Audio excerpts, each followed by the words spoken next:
నమస్తే. నేను మీ Gopi. Welcome back to our channel. ఈరోజు మనతో వచ్చరికి ప్రముఖ నిర్మాత నటికుమార్ గారు మన ముందున్నారు. సార్ నమస్తే సార్. వస్తాం. సార్ ఆంధ్రప్రదేశ్‌లో పోలింగ్ అయితే ముగిసాయి. మరి కొద్ది రోజులు రిజల్ట్స్ కూడా రాబోతున్నాయి. ఈ రిజల్ట్స్ వచ్చే క్రమంలో సజ్జల రామకృష్ణారెడ్డి గారు ఏమన్నారంటే అంటే వాళ్ళ కింద కార్యకర్తలు ఉంటారు కదా! కౌంటింగ్ దగ్గరికి ఎవరైతే వెళ్తారో వాళ్ళ కార్యకర్తలకి ఒక దిశానిర్దేశం ఇస్తున్నారు. ఏమని రూల్స్ ఎవరు పాటించాల్సిన అవసరం లేదు. ఏదంటే అది చేసేసేయండి. ఖచ్చితంగా ఈసారి మనం అధికారం చేపట్టే దిశగా మన కౌంటింగ్ జరగాలని చెప్తున్నారు. సో దీని మీద తాడేపల్లి పోలీసులు కూడా కేసు పెట్టారు. అంటే ఘర్షణ వాతావరణం నెలకొంటుంది మీ మాటల వల్ల అని. సో దాని గురించి మీరేమంటారు? సజ్జల రామకృష్ణారెడ్డి గారు, సజ్జల భార్గవరెడ్డి గారు వాళ్ళ అబ్బాయి ఇద్దరు సోషల్ మీడియాలో జగన్మోహన్ రెడ్డి గారి తరపు నుంచి వకాల్తా తీసుకొని అసభ్యకరం అంటే సజ్జల రామకృష్ణారెడ్డి గారు, భార్గవరెడ్డి గారు అసభ్యంగా తిట్టించడం అంటే సజ్జల బాలకృష్ణారెడ్డి ఫ్యామిలీ విడిపోవడానికి వాళ్ళే కారణం. వాళ్ళిద్దరే తండ్రి కొడుకులే. షర్మిలమ్మని తిట్టించడానికి కారణం ఆయనే. షర్మిలమ్మని విజయమ్మని అసలు అసభ్యకరంగా రాజశేఖర రెడ్డి గారిని మొత్తం టోటల్గా భారతమ్మకి వెన్నుదనుగా ఉండి కుటుంబాన్ని మొత్తం విడదీసేసిన వ్యక్తి ఎవరైనా అంటే ఆయనే.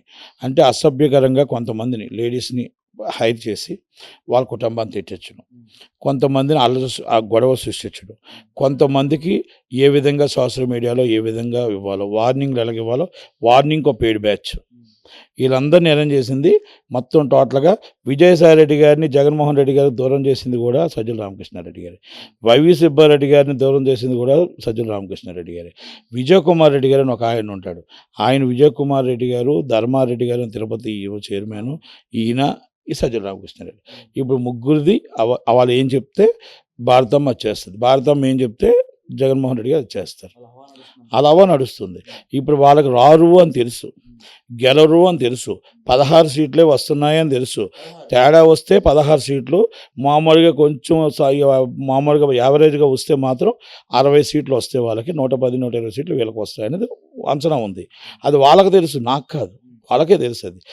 అయితే అన్నీ తెలిసిండు కూడా వీళ్ళని రెచ్చగొట్టి ఇప్పుడు గొడవలు సృష్టించి అల్లర్లు సృష్టించి ఎలాగైనా సరే ఈ ఎలక్షన్స్ని మనం టోటల్గా మళ్ళీ రీఎలక్షన్ చేయించాలి, మళ్ళీ రీపోలింగ్ చేయించాలి అనేది ఒక ఆలోచనతో పన్నాపలు పన్ని కొన్ని దగ్గర గొడవలు పెట్టడానికి ప్రయత్నం చేశారు.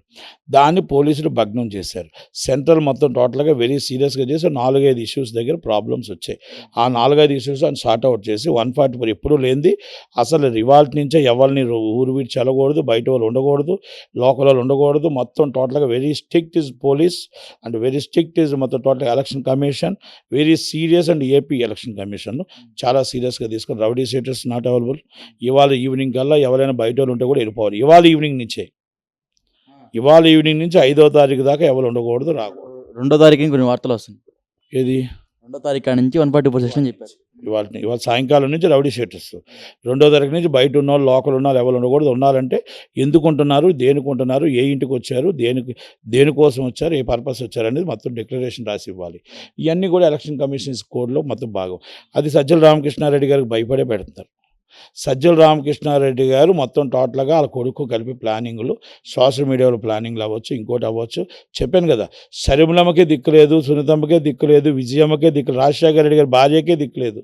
మనమే మాత్రం అంత అసభ్యంగా మాట్లాడుతుంటే పడవలసిన పరిస్థితి. ఈరోజు ఒక జగన్మోహన్ రెడ్డి అనే ఒక వ్యక్తి చెల్లిని తల్లిని తిట్టిస్తుంటే కూడా మాట్లాడుతూ కూర్చున్నాడంటే, చిన్నాన్న కూతుర్ని తిట్టిస్తుంటే మాట్లాడుతూ కూర్చున్నాడంటే, సొంత మరదల్ని అంతమందిని తిడుతూ ఉంటే ఏమీ అనకుండా కూర్చున్న విజయమ్మ అంటే, ఇది మన భారతమ్మ అంటే ఇక ఏమనాలి, ఏం చేయాలి, సభ్య సమాజం తలదించుకునే విధంగా సజ్జల రామకృష్ణారెడ్డి గారి అబ్బాయి సజ్జల రామకృష్ణారెడ్డి గారు చేస్తున్నారు.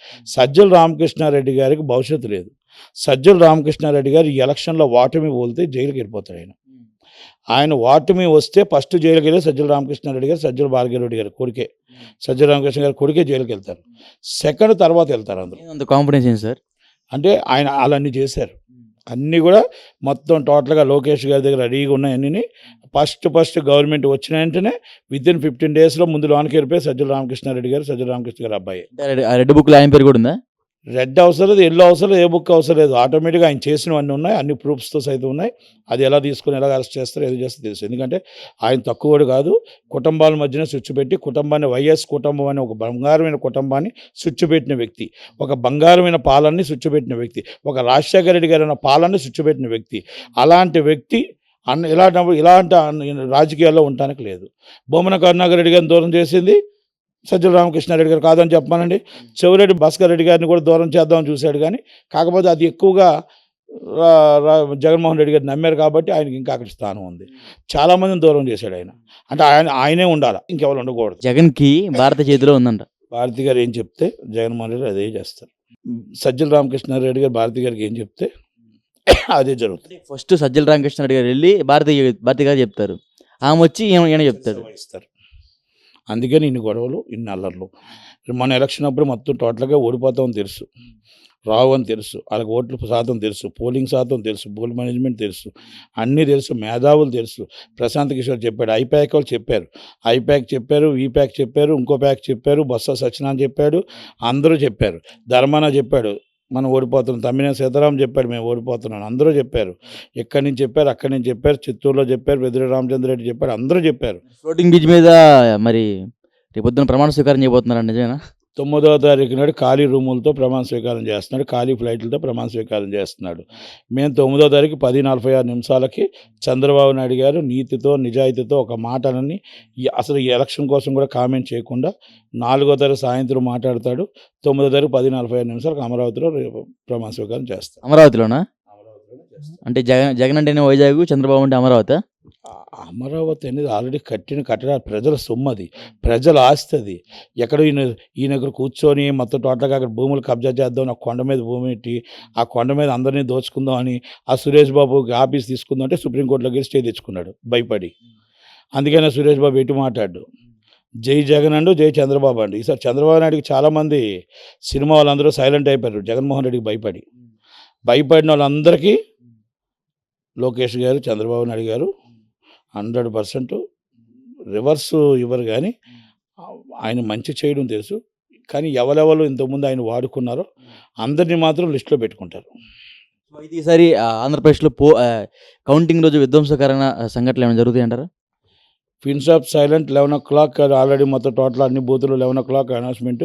110 సీట్ల నుంచి 154 సీట్ల దాకా మేము గెలుస్తున్నాం, కూటమి గెలుస్తుంది, కూటమితో బ్రహ్మాండంగా వస్తాం. 9 గంటల నుంచి అందరూ తోకముడి చెల్లిపోతారు, 4 గంటలకి లోటస్ పాయింట్కి జగన్మోహన్ రెడ్డి గారు వచ్చేస్తారు, అయిపోతుంది. గారు లోటస్ పాయింట్కి వస్తాడా లేదా బెంగళూరు వెళ్తాడా అనేది ఇంకా కన్ఫ్యూజన్ ఉన్నాడు ఆయన. Already evening 6 o'clock flight Vijayasai Reddy గారు ఢిల్లీకి వేసుకున్నారు, అక్కడి నుంచి నెల్లూరు నుంచి ఢిల్లీ వేసుకుంటాడు, వెళ్ళిపోతాడు. వైవి సుబ్బారెడ్డి గారు హైదరాబాద్ వచ్చేస్తారు, బొత్స సత్యనారాయణ గారు హైదరాబాద్ మకాం మార్చేస్తాడు. బొత్స సత్యనారాయణ 110 సీట్లు కూడా వేస్తామని చెప్తున్నారు. 110 అని మమ్మల్ని అనబోయి ఆయన అన్నాడు, అంతే తప్ప ఏం లేదు పొరపాటు. ఆయన ఈవినింగ్ 6 o'clock ఫ్లైట్కి వచ్చేస్తాడు, అంటే 6 to 7:30 ఉంది ఫ్లైట్. డైరెక్ట్ ఆల్రెడీ హైదరాబాద్ మకాం మార్చేస్తాడు. ఆల్రెడీ కొడాలి నాని గారు వచ్చేస్తారు, అందరూ కూడా రెడీగా ఉన్నారు.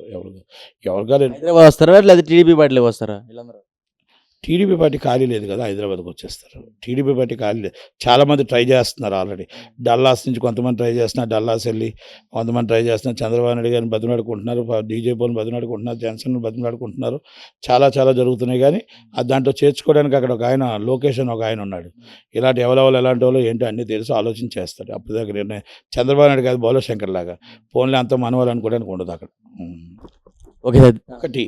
రెండోది ఏమంటున్నానంటే, ఇవన్నీ ఒక ఎత్తు, పొరపాటున మా కర్మకాలి, రాష్ట్ర ప్రజల కర్మకాలి, లేకపోతే రాష్ట్ర ప్రజల దురదృష్టమో మళ్ళా జగన్మోహన్ రెడ్డి గారే వచ్చారు అనుకోండి, పరిస్థితి ఎట్లా ఉంటుంది? మా పరిస్థితి ఏమంటుంది? మా పరిస్థితి ఐ డోంట్ కేర్. మేము ఎదుర్కోవడం మేము సిద్ధంగా ఉన్నాం. ఈ 5 సంవత్సరాలు ఎదుర్కొన్నాను జగన్మోహన్ రెడ్డిని ఎదుర్కోవడం ఏంటి, ఎదుర్కోవడం రెడీగానే ఉంటాం. మేము జైలుకి వెళ్తానే రెడీగా ఉంటాం, మేము దేనికైనా రెడీగా ఉంటాం, అంత భయపడుతూ బతకం. కానీ 5 సంవత్సరాలు నిజంగా కానీ జగన్మోహన్ రెడ్డి గారు వస్తే రాష్ట్రంలో ఒక్కరి ఇల్లు ఒకరి పేరు మీద ఉండదు, రాష్ట్రంలో ఒక ఆస్తి ఉండదు, రాష్ట్రంలో మనం ఏం చేస్తున్నామో తెలియదు, రాష్ట్రంలో ఆడపిల్లలకి రక్షణ ఉండదు, రాష్ట్రంలో మొత్తం టోటల్గా అంధకార్యం అయిపోతుంది. కరెంట్ ఎప్పుడు వస్తుందో తెలియదు, అమ్మాయిలు ఎప్పుడు మాయమైపోతుందో తెలియదు, అబ్బాయిలు ఎప్పుడు మాయమైపోతుందో తెలియదు, మొత్తం టోటల్ మన భూములు మన పేరు మీద రిజిస్ట్రేషన్ ఎప్పుడు మారిపోతాయో తెలియదు.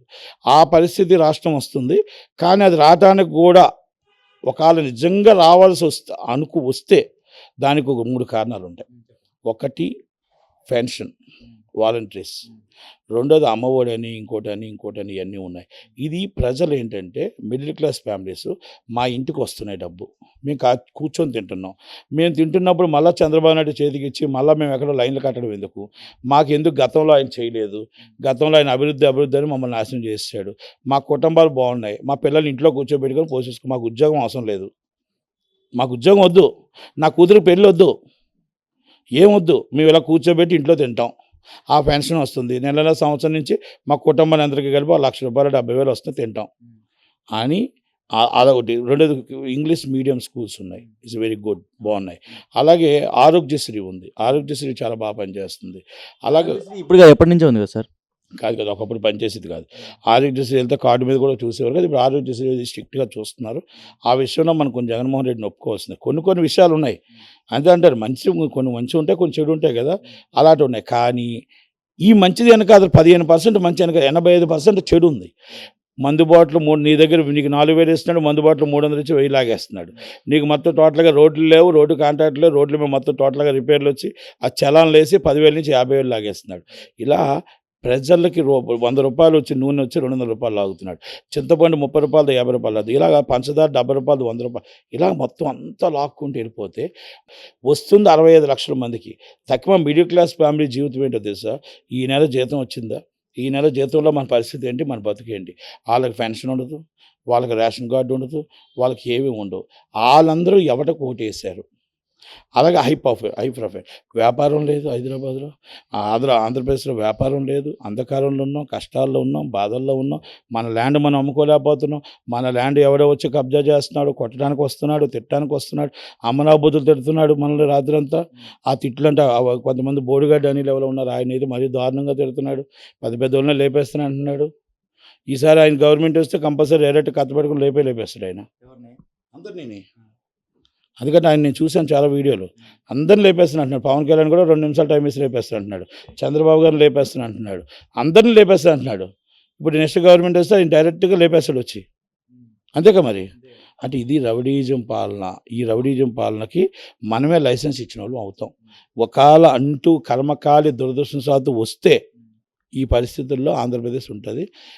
ఆంధ్రప్రదేశ్ నుంచి దాదాపు 1 కోటి మంది జనం చెన్నై, హైదరాబాద్, బెంగళూరు, ఒరిస్సా, ఆఖరికి ఒరిస్సా రాష్ట్రం నుంచి మనకు వస్తారు. ఒరిస్సా రాష్ట్రం వెళ్ళిపోతారు, వీళ్ళు ఉండరు ఇక్కడ. ఆ శ్రీకాకుళం జిల్లా, విజయనగరం జిల్లా అందరూ ఒరిస్సా వెళ్ళిపోతారు. ఇక్కడ వాళ్ళంతా ఇటు వచ్చేస్తారు, అక్కడ వాళ్ళంతా అటు వెళ్ళిపోతారు, అక్కడ వాళ్ళంతా అటు వెళ్ళిపోతారు. ఆ పరిస్థితి వస్తుంది. విజయసాయి రెడ్డి మకం వేస్తాడు. ఒకటి నెల్లూరు, ఒకటి వైజాగ్. వైవి సుబ్బారెడ్డికి ఆయనకి పోటీ. నువ్వు సగం తీసుకో, నేను సగం తీసుకుంటా. నీకు ఈ ల్యాండ్, నాకు ఆ ల్యాండ్, నీకు ఈ ల్యాండ్, నాకు ఆ ల్యాండ్.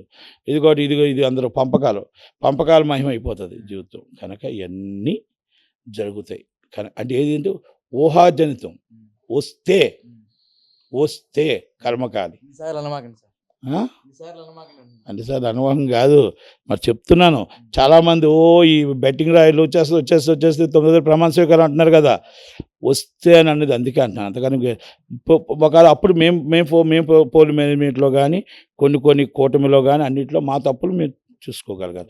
మ్యాక్సిమం అన్నీ కవర్ అయ్యాయి. మేము గెలుస్తున్నాం. ప్రజలు నిర్ణయం తీసుకున్నారు, మేము కాదు తీసుకున్నది. కూటమి తీసుకోలే. కూటమి చంద్రబాబు నాయుడు గారు కాదు, లేకపోతే పవన్ గారు, ప్రజలు తీసుకున్నారు. ఈ పార్టీని ఓడించి చంద్రబాబు కూటమిని గెలిపిద్దామని ప్రజలు తీసుకున్న నిర్ణయం ఇది. కానీ ఆ ఏజెంట్లు దొరకరని గొడవలు పెడదామని, ఏజెంట్లు దొరకరని మనకు 150 సీట్లు వస్తాయని, ఏజెంట్లు దొరకరని 170 సీట్లు వస్తాయని బొత్స సత్యనారాయణ వస్తే ఏం జరుగుతుందో మీకు చెప్పాను. అది అంతగా ఇంకేం కాదు. Thank you sir.